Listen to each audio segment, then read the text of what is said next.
여호와께 향기로운 냄새니라. 아멘. 할렐루야. 네. 하나님 살아계십니다. 3월이 시작되었습니다. 우리 2022년이 시작된 지는 2개월이 지났지만 봄 기운이 감도는 3월은 우리에게 또 다른 신선함과 생명을 선물합니다. 또 새 학기가 시작되기도 하고요. 이렇게 새로운 생명이 약동하는 3월을 맞이하여 이 자리에 나온 여러분, 또 온라인으로 예배하는 여러분들 가운데 하나님의 생명이 가득하고 기쁨과 감사의 꽃이 피기를 축원합니다. 말씀도 새롭게 시작하는데요. 3월부터 우리가 나눌 말씀은 레위기입니다. 보통 많은 신앙인들이 성경을 읽기 시작하다가 막히는 부분이 레위기죠. 창세기와 출애굽기는 어느 정도 박진감이 넘치고 드라마틱한 스토리가 전개되는데, 레위기부터는 굉장히 난해한 단어와 지루하게 반복되는 내용이 너무나 많기 때문이죠. 하지만 레위기는 정말로 중요한 말씀입니다.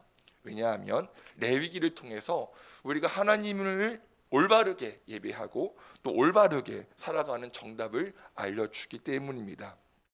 자, 출애굽기 마지막 장인 40장에서 하나님 명령대로 성막 공사가 완성이 되자 구름이 회막에 덮이고 또 여호와의 영광이 성막에 충만했다고 기록합니다. 성막에 하나님께서 임재하신 거죠. 그리고는 출애굽기 다음에 있는 레위기 1장에서 어떤 내용이 이어지죠? 하나님의 영광이 임한 성막에서 희생 제사를 어떻게 드리는지가 나옵니다.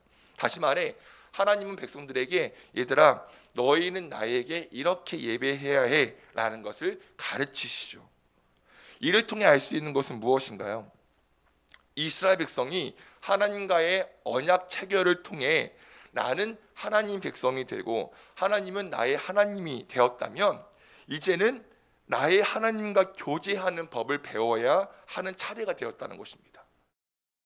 여러분, 썸 타던 사람에게 이제부터 나랑 사귀자라고 고백하고 사귀는 것도 너무나 중요하죠. 하지만 더 중요한 것이 뭐예요? 그 사람과 만남을 유지하고 사랑의 관계를 지속하는 것이 더 중요하잖아요. 아무리 처음 시작이 떨리고 행복하더라도 그 만남을 유지하지 못한다면 그 떨림과 행복은 깨져버립니다. 마찬가지로 내가 하나님 백성이 되었다면 어떻게 하나님과 교제하고 어떻게 하나님의 기쁨이 되고 어떻게 하나님 백성으로 살아가야 하는지가 더 중요합니다. 그래서 우린 레위기를 통해 발견할 수 있습니다. 하나님은 이스라엘 백성을 애굽에서 구출하신 분만이 아니라 하나님의 거룩한 백성으로 만들고 교제하길 원하시는구나, 이것이 출애굽의 목적이구나 하는 것을 발견할 수 있어요. 그럼 질문입니다. 하나님과 교제할 수 있는 가장 기초는 무엇이죠? 예배죠. 예배를 통해 하나님과 만나고 예배를 통해 하나님 백성임을 다시 한번 확신하며 예배를 통해 하나님 백성답게 살기로 결단을 하기 때문입니다. 그 시작이 레위기 1장인데요. 17절까지 있는 본문을 4가지 문단으로 나눌 수 있습니다. 1절부터 2절은 레위기의 서론, 3절부터 9절은 소의 번제, 또 10절부터 13절은 양과 염소의 번제, 14절부터 17절은 새의 번제입니다. 그럼 번제는 무엇이죠? 번제는 무엇이냐? 우리말로 태우는 제사입니다. 태우는 제사라는 뜻인데요. 번제의 목적은 하나님께 드릴 제물을 불에 태워서 그 향기로 하나님을 기쁘시게 하는 데 있습니다. 온전히 태워 올려드리는 것은 온전한 헌신을 의미하고요. 정리하면 하나님 백성으로서 하나님을 기쁘시게 하는 태도는 온전한 헌신이라는 것이죠. 여러분, 하나님을 믿는다는 것은 무엇인가요? 대충 그냥 저냥 내킬 때만 믿는 것이 아니라 내 삶을 하나님께 온전히 드리는 것입니다. 내가 살아가는 이유, 내가 살아가는 목적, 내가 일을 하고 돈을 버는 목적, 내가 먹고 자고 숨을 쉬는 이유, 이 모든 동기가 오직 하나님이 되어야 합니다. 이걸 두 글자로 뭐라고 그래요? 거룩이요. 그래서 레위기 핵심 구절은 무엇이냐? 11장 45절, 나는 너희의 하나님이 되려고 너희를 애굽 땅에서 인도하여 낸 여호와라. 내가 거룩하니 너희도 거룩할지어다. 할렐루야. 네, 나를 그분의 백성으로 삼기 위해 죽음과 어둠에서 살려주시고 구원하셨으니 우리는 내 삶 전체를 하나님 영광 위에 들어야 합니다. 이것이 거룩한 삶이며 이 거룩한 삶을 지향하는 것이 우리의 기쁨이라는 것이죠. 이것이 성경의 진리임을 믿으시기를 바랍니다. 그럼 이 번제는 어떻게 드리나요? 성경은 매우 정확하게 설명하고 있는데요. 만약 제물이 소이면 흠없는 수컷으로 들어야 하고, 제물을 바치는 예배자는 소의 머리에 안수를 한 후에 소를 죽이고 가죽을 벗기고 각을 떠야 됩니다. 보다 더 신속하고 완전하게 태우기 위해서죠. 여기서 동물 위에 손을 얹고 안수하는 것은 어떤 의미예요? 대속물인 그 제물에게, 동물에게 자신의 죄가 전해지고 그 동물을 제물로 드림으로써 내가 죄사함을 받는 것입니다. 한마디로 죄의 대가는 죽음이라 죄를 지은 내가 마땅히 죽어야 하는데, 동물이 나 대신 죽음으로써 내가 생명을 얻는 것이죠. 이렇게 소를 잡으면 제사장들은 피를 제단 사방에 뿌리고 제단에 불을 붙여서 제물을 불태워 버립니다. 만약 제물이 양이나 염소면 어떻게 해야 되죠? 흠없는 수컷으로 들어야 하며 예배자가 죽여야 합니다. 그리고 소와 똑같이 제사장들은 그 피를 제단 사방에 뿌리고 제단 위에서 불살라서 번제를 드립니다. 마지막으로 제물이 새이면 산 비둘기나 집 비둘기 새끼로 드릴 수 있으며, 제사장이 잡고 피를 제단 곁에 뿌리며 제단을 불살라 번제로 드립니다. 그럼 여러분, 이렇게 제물이 다른 이유는 무엇인가요? 제물이 양, 또 소, 비둘기 이렇게 다른 이유가 무엇이죠?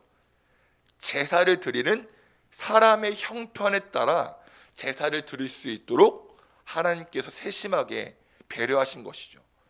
제물이 달라도, 그 가격이 달라도 하나님은 똑같이 그 제물을 향기로운 냄새로 받으십니다. 동시에 또 어떤 의미가 있냐? 누구든지 핑계 대지 말고 예외 없이 예물을 드려야 한다는 것이죠. 나는 소를 드릴 형편이 안 돼요, 나는 양을 드릴 형편이 안 돼요 라는 변명을 대지 말라고요. 다시 말해, 제물이 다른 이유는 백성들을 향한 하나님의 세심한 배려인 동시에 이스라엘 백성들이 짊어져야 할 책임도 있다는 것입니다. 어쩌면 우리가 하나님께 제물을 드릴 때, 헌금을 드릴 때, 시간을 드릴 때 하나님 제 형편 아시죠? 제가 지금 드릴 수 없는 거 아시죠? 라고 말하는 것에는 굉장히 열려있고 굉장히 익숙하고 굉장히 복음적이라고 생각하지만, 교회 성도로서 해야 할 책임이 있습니다 라는 말에는 굉장히 닫혀있고 굉장히 부담스러워하며 굉장히 율법주의적이라고 생각하는 건 아닌지 모르겠습니다. 우린 하나님을 편하게 믿으려고 해요. 아무런 희생 없이, 아무런 헌신 없이, 아무런 노력 없이 하나님을 믿는 것은 올바른 신앙이 아닙니다. 아니, 이 월삭 새벽 예배 우리 보라자매, 도훈 형제, 우리 문여 형제 괜히 왔겠냐고요. 희생을 하려고 하는 거죠. 하나님께 내 삶을 드리기 위해서 힘들지만, 어렵지만, 여러분, 누군가를 사랑한다는 것은 희생과 책임이 따릅니다. 희생과 책임 없는 사랑은 그저 감정의 사치에 불과하죠. 마찬가지로 하나님을 진짜 믿고 하나님을 진짜 사랑하는 것은 주를 향한 희생과 그 책임이 내 기쁨이고 나의 가치임을 아는 것입니다.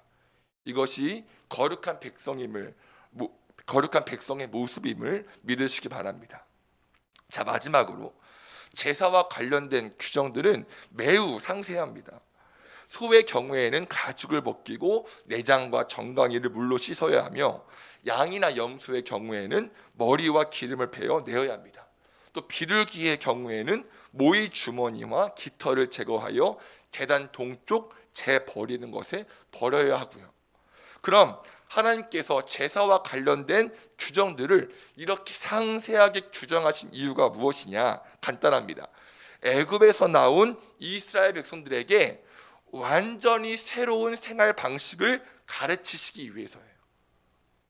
애굽에서 배운 방식, 자기 생각, 자기 계산, 자기 순서, 자기 백성의 그런 백성이 아니라, 자기 방식의 백성이 아니라 하나님의 계획, 하나님의 우선순위, 하나님 방법에 순종하는 하나님 백성으로 만들기 위함이라는 것이죠. 이전과 완전히 달라진 거룩한 백성으로 만드시기 위해 이렇게 상세하게 가르치신다는 것을 기억해야 하며, 우리는 하나님의 백성 지침서인 성경 말씀에 순종하며 하나님 백성으로서의 거룩함을 지켜야 합니다. 사랑하는 하나님 여러분, 오늘 말씀을 통해 알 수 있는 하나님은 어떤 분인가요? 나의 일부가 아니라 전부를 원하시는 분입니다. 신명기 6장 5절에서 말씀하십니다. 너는 마음을 다하고 뜻을 다하고 힘을 다하여 내 하나님 여호와를 사랑하라. 이것이 우리를 향한 하나님 명령이에요. 그럼 하나님의 거룩한 백성인 우리는 마음을 다해, 뜻을 다해, 힘을 다해, 생명 다해 하나님을 사랑해야 합니다. 하나님께서 독생자 예수 그리스도를 우리에게 아낌없이 주신 것처럼 우리 역시 온전한 마음과